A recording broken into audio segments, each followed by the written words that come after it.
In the XRP community, everybody gets hyped about Ripple possibly connecting to Swift's 11,000 banks. But here's the thing that most people are missing.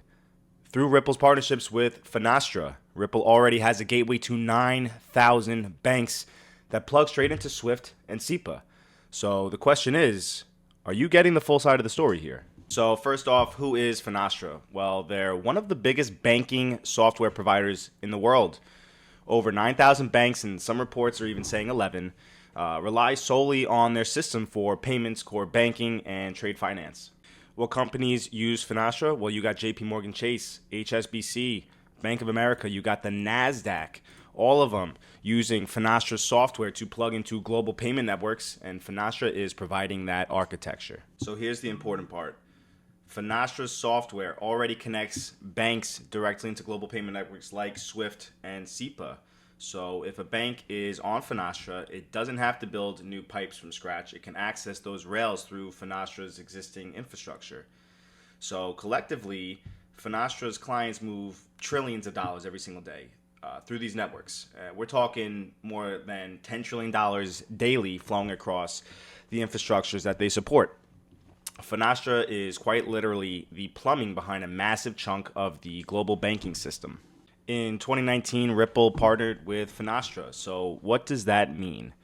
Well, it means that RippleNet got plugged directly into Finastra's payment hub. So now any Finastra client can choose to route payments through RippleNet alongside Swift.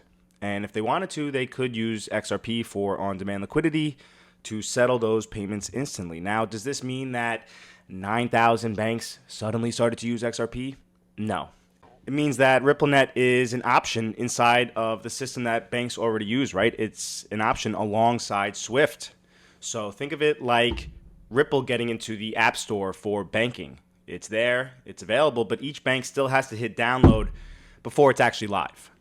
And on the other hand, Swift already said themselves that they're not planning on making their own digital asset. They're not here to compete with XRP, USDC, or CBDCs. Instead, they want to focus on the messaging layer. We could see here for digital assets and currencies to succeed on a global scale, it's critical that they can seamlessly coexist with traditional forms of money. This was said by the CIO of Swift. Over here, they talk about how they were interlinking the U.S. Regulated Settlement Network, the RSN, and Project Agora. If you're paying attention and you're picking up the breadcrumbs, you know who has direct and indirect connections to both of these projects as well.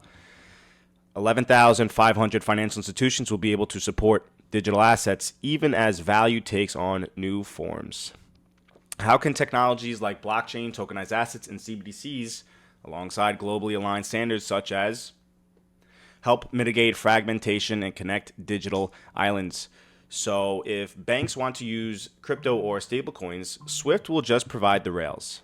That leaves the door wide open for assets to step in. So here is the full picture. Ripple is integrated into Finastra alongside Swift, giving potential access to thousands of banks, 9,000.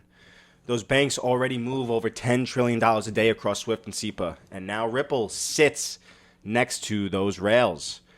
XRP can be used inside of those systems, but adoption is up to each bank. And Swift is not fighting crypto. They're leaving the asset layers up to others. The hype says XRP replaced Swift. The reality, Ripple positioned itself alongside Swift in the very same systems that the banks are already using.